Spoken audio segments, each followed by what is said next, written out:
নমস্কার বন্ধুরা, ঈশ্বর ভক্তি চ্যানেলে আপনাদের সকলকে স্বাগত জানাই। ভারতীয় দর্শন, শাস্ত্র এবং বিভিন্ন দেবদেবীর পূজা অর্চনা পদ্ধতি এই চ্যানেলের মূল আলোচনার বিষয়বস্তু। বন্ধুরা, আজকে শুনবেন শ্রাবণ মাসের সোমবারের পবিত্র ব্রতকথা। এই ব্রতকথা আপনারা অবশ্যই এক মনে শেষ পর্যন্ত শুনুন এবং সবার সাথে শেয়ার করুন, যাতে তারা এই ব্রতকথা শুনে উপকৃত হয় এবং প্রভু শিবের কৃপা লাভ করতে পারে। ভিডিওটি ভালো লাগলে অবশ্যই একটি লাইক করবেন এবং কমেন্টে অবশ্যই হর হর মহাদেব লিখতে ভুলবেন না। এবার এক মনে শুনুন এই ব্রতকথা। এক সময় এক শহরে এক মহাজন বাস করতেন। তার পরিবারে ধনসম্পদের অভাব ছিল না, তবুও সন্তান না থাকায় তিনি অত্যন্ত দুঃখে দিন কাটাতেন। সন্তান লাভের জন্য তিনি প্রতি সোমবার উপোস করতেন এবং পূর্ণ ভক্তি সহকারে শিব মন্দিরে গিয়ে শিব ঠাকুর ও মাতা পার্বতীর পূজা করতেন। একদিন মাতা পার্বতী মহাজনের ভক্তি দেখে খুশি হয়ে তার ইচ্ছা পূরণের জন্য শিবের কাছে অনুরোধ করলেন। মাতা পার্বতী শিব ঠাকুরকে বললেন, এই মহাজন আপনার একনিষ্ঠ ভক্ত, আপনি তার কষ্ট নিবারণ করুন প্রভু। মাতা পার্বতীর এই কথা শুনে ভগবান শিব বললেন, হে পার্বতী, এই জগতের প্রতিটি জীবই তার কর্মের ফল পায় এবং তার ভাগ্যে যা আছে তাই তাকে ভোগ করতে হয়। মহাজনের ভাগ্যে সন্তান যোগ নেই, তাই আমার আশীর্বাদ দ্বারা যদি মহাজনের সন্তান প্রাপ্তি হয় তাহলে কেবল 12 বছর পর্যন্তই সেই সন্তান জীবিত থাকবে। এই কথা শোনার পরেই মাতা পার্বতী মহাজনকে সন্তান প্রাপ্তির বরদান দেওয়ার জন্য শিব ঠাকুরের কাছে তার অনুরোধ প্রকাশ করে বললেন, হে প্রভু, আপনার এই একনিষ্ঠ ভক্তের প্রার্থনা আপনাকে শুনতেই হবে। আপনি যদি আপনার ভক্তের প্রার্থনা না শোনেন তবে তারা আপনার পূজা অর্চনা কেন করবে? মাতা পার্বতীর অনুরোধে শিব ঠাকুর মহাজনকে সন্তান প্রাপ্তির বর প্রদান করলেন, কিন্তু একই সাথে বললেন, হে পার্বতী, মহাজনের ভাগ্যে সন্তান যোগ নেই, তাই তার সন্তানের জীবনকাল মাত্র 12 বছর পর্যন্তই হবে। মহাজন মাতা পার্বতী ও ভগবান শিবের কথোপকথন শুনতে পেলেন। তিনি সব শুনে খুশিও হলেন না, আবার দুঃখও পেলেন না। তিনি আগের মতোই একনিষ্ঠভাবে শিব ঠাকুরের পুজো অর্চনা করতে থাকলেন। আর তার কিছুদিনের মধ্যেই মহাজনের ঘরে একটি সুদর্শন পুত্র সন্তানের জন্ম হলো।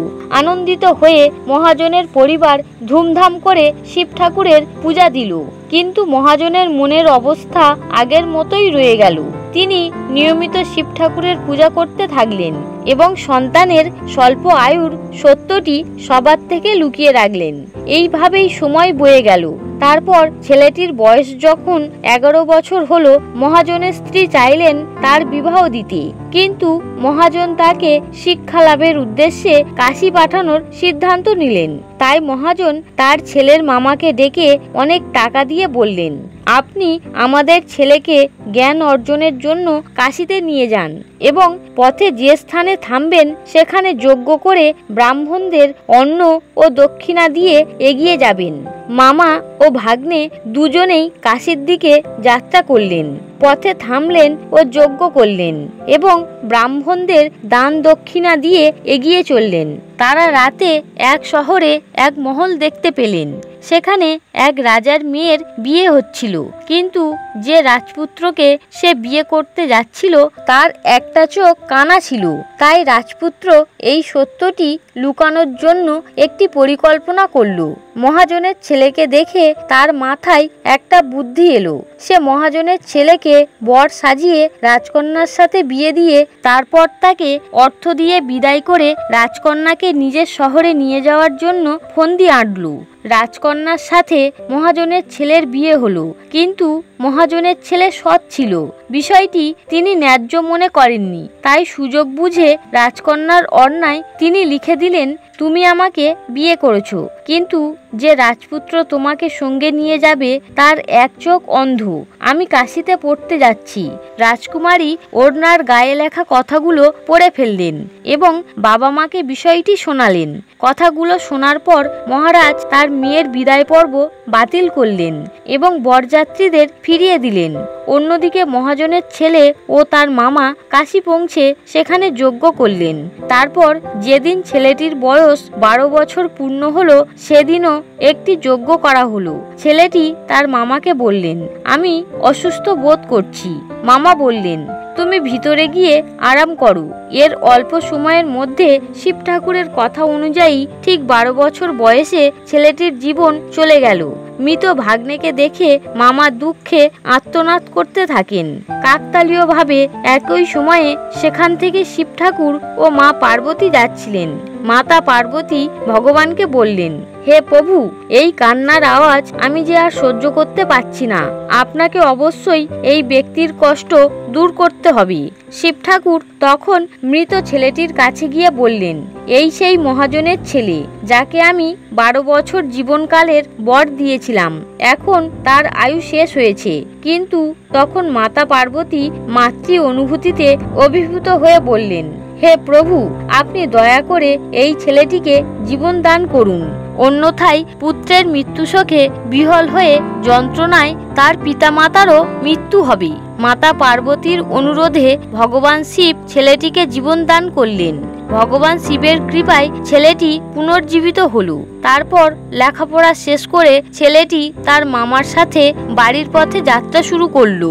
তারপর হাঁটতে হাঁটতে তারা দুজনে পৌঁছে যায় সেই শহরে যেখানে তার বিয়ে হয়েছিল রাজকুমারীর সাথে। সেই শহরে পৌঁছে তারা যজ্ঞের আয়োজন করে। আর মহারাজ যজ্ঞ দেখতে এসে ছেলেটিকে দেখতে পায় এবং ছেলেটিকে দেখা মাত্রই তিনি চিনে ফেললেন। যজ্ঞ সমাপ্ত হওয়ার পর মহারাজ ছেলেটিকে ও তার মামাকে প্রাসাদে নিয়ে যান এবং অনেক ধনসম্পত্তি দিয়ে ঘোড়ার গাড়িতে করে ছেলেটির সঙ্গে রাজকুমারীর বিদায় পর্ব সম্পূর্ণ করেন। বাড়িতে মহাজন ও তার স্ত্রী ক্ষুধার্ত ও তৃষ্ণার্ত হয়ে ছেলের জন্য অপেক্ষা করছিলেন। মহাজন ও তার স্ত্রী প্রতীক্ষা করছিলেন যদি তাদের ছেলের মৃত্যু খবর পায় তবে তারাও তাদের জীবন বিসর্জন দেবেন। এমন সময় ঘোড়ার গাড়িতে করে রাজকুমারী ও তার মামাকে নিয়ে ছেলেটি নিজের নগরে প্রবেশ করলেন এবং একজন দূতকে পাঠিয়ে বাবা মাকে তার বাড়িতে ফেরার সংবাদ জানাতে বললেন। ছেলে বাড়ি ফেরার সংবাদ পেয়ে মহাজন ও তার স্ত্রী আনন্দে মেতে উঠলেন। অবশেষে বাড়ির দরজায় ছেলেকে দেখে ও তার বিবাহের খবর শুনে মহাজন ও তার স্ত্রীর চোখে আনন্দে জল চলে আসে। আর সেই রাতেই ভগবান শিব মহাজনের স্বপ্নে আবির্ভূত হয়ে বললেন, হে শ্রেষ্ঠী, আমি তোমার সোমবারের উপবাসে ও ব্রত কথা শুনে প্রসন্ন হয়ে তোমার পুত্রকে দীর্ঘায়ু দান করেছি। মহাজন তার স্বপ্নে শিব ঠাকুরকে দেখে ও তার আশীর্বাদ পেয়ে নিজেকে খুবই ভাগ্যবান মনে করতে থাকেন। বন্ধুরা, একইভাবে যে ব্যক্তি সোমবারের উপবাস করে এবং এই ব্রত কথা শ্রবণ করে বা পাঠ করে তার সমস্ত দুঃখ দূর হয়, তার মনের সকল ইচ্ছা পূর্ণ হয়। বন্ধুরা, আপনারা শুনছিলেন শ্রাবণ মাসের সোমবারের পবিত্র ব্রতকথা। ভিডিওটি দেখে ভালো লাগলে অবশ্যই একটি লাইক করবেন এবং শেয়ার করে দেবেন। আর কমেন্টে অবশ্যই হর হর মহাদেব লিখতে ভুলবেন না। আপনারা সকলে ভালো থাকুন, সুস্থ থাকুন এই কামনা করে আজকের মতো ভিডিওটি এখানেই শেষ করলাম। হর হর মহাদেব।